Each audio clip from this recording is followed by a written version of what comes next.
Hello guys, and welcome back to the channel. Where today guys, I'll be showing you how to get PayPal virtual card.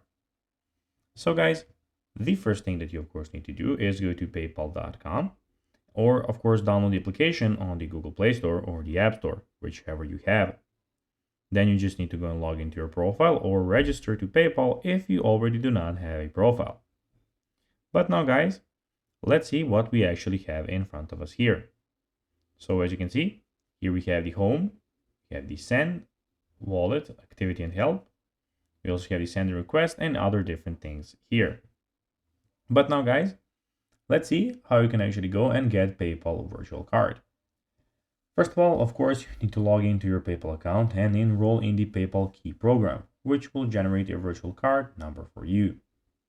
Link your preferred payment method to your PayPal Key and use it online purchase.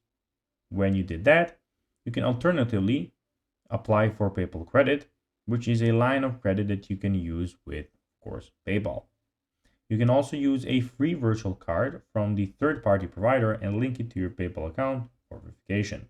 Of course, if you find a third-party provider that is safe and that will not scam you or something like that. And that's basically, guys, how you can do it. That's how you can go and do that thing. So, guys, that will be everything for this video. I hope that you found this video informative and entertaining, guys. If you did, don't forget to like this video, share it, subscribe to the channel and put the notifications on, as guys, this really helps us grow our channel. So if you have a few seconds, it will be pretty cool if you could do this for us. So guys, as I said, that will be everything for this video. I hope that you enjoyed it, and guys, as always, I'll be seeing you in the next video on this YouTube channel. Until then, bye guys.